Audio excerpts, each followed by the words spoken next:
Hey everybody, so we are day 5, I think it's day 5 of our free group. So I wanted to talk to you guys a little bit about stretching and what happens when you work out, what your body goes through and why you need to stretch, why you need to have proper nutrition, and all that good stuff. So, and I'm going to show you some stretches today for muscle recovery and stuff like that. So when I work out, I actually do 3 weeks of of lifting and running, and then on the 4th week I do like an active recovery week where I slow it down a little bit, where I do my yoga, my stretching. I still do my running because I am training for a marathon, but it's just a lighter activity week, so that helps your body recover. And then I go back into 3 weeks of more intense lifting and more core work and stuff like that. So that's kind of how I work my workouts.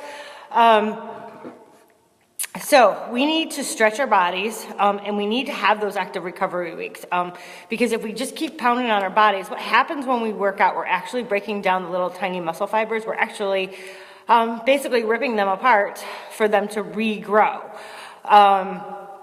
So if you keep breaking down your body and not feeding it with proper nutrition, as well as giving it an active recovery week, your body's never going to recover fully from it.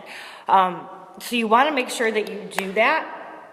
And that's the nice thing about Beachbody programs, because you know I'm going to say something about Beachbody programs, is they figure that all out for you.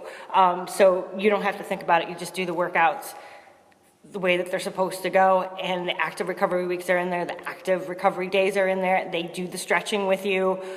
So it just makes it easier. So like if I have people that take them to the gym because they don't know what to do at the gym, they don't follow a program, they weren't getting results, but now that they're doing Beachbody programs and taking them to the gym, as well as doing them at home, they're getting better results, which is why I love the program so much, because they figure that all out for you. And I know with me, I mean, I'm a trainer, I love to work out. If I don't have something planned, I'll forget those active recovery days, and I'll skip the stretching and go, I don't have time for that. I can skip the stretching, and then I end up paying for it later. So I want to talk a little about protein shakes too, because there is a purpose for protein shakes no matter what protein shake that you drink, and why we drink protein shakes, recovery shakes, because we are depleting our bodies, and we need that protein to help build it back up and get that muscle repair. So that is why, and I'm just doing this in simplest terms, so that you can understand it. I'm not getting into the scientifics of it. So your body basically builds and repairs itself, and most protein shakes have those amino acids in them.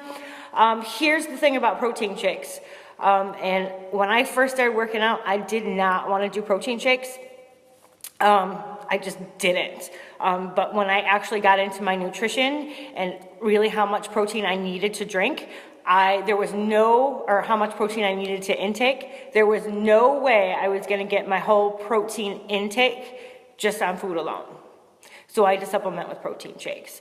And I just bought the cheapest thing that was out there for protein shakes, not realizing how bad some of these protein shakes can be. Didn't really worry about the calories, didn't look at that either. So there's 2 types of protein shakes. There's a meal replacement shake, and then there's a regular protein shake. So a meal replacement shake is going to have 200 calories plus, meaning that you can use that as a meal replacement because there's enough calories in it.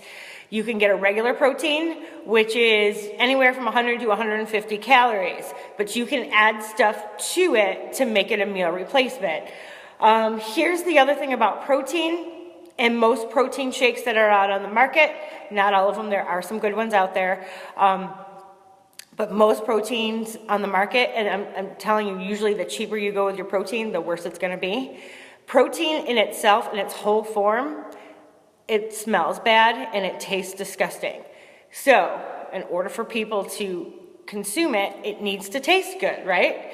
So they add all these artificial sweeteners, colors, flavors, whatever, to make it taste good. So the cheaper you go, the more you're going to have that in there. I'm telling you right now, the first protein shake I ever had, I thought I couldn't finish it. It is an acquired taste, but we do need them to help supplement if you're working out. Now, you also need to take a multivitamin because when you're working out, you actually deplete all your vitamins in your body.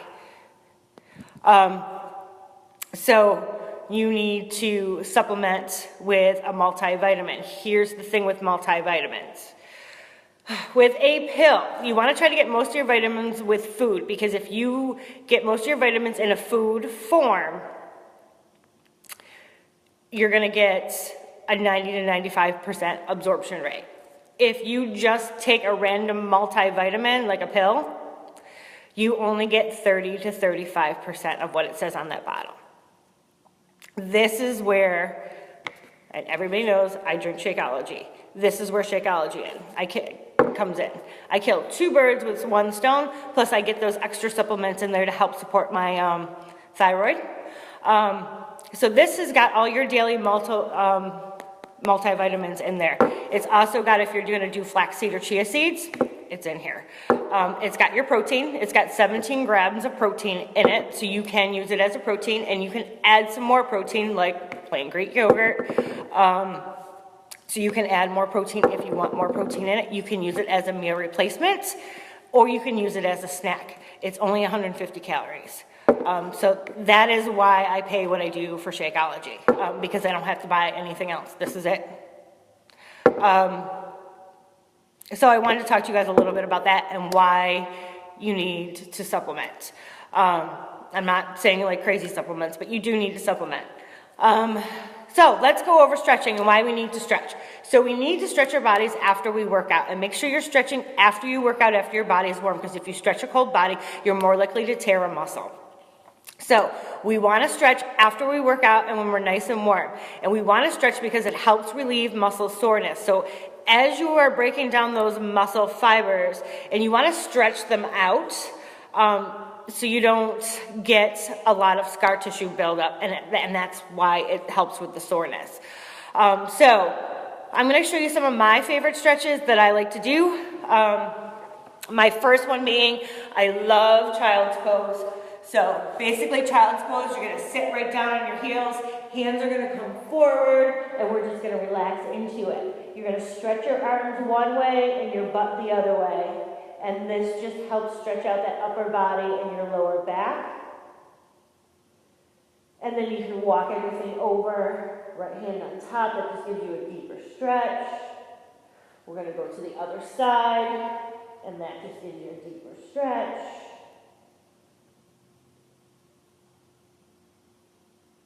Walk it to the middle, bring it up. Now, this is where most people are not flexible, and I am not either, so this is not going to look good.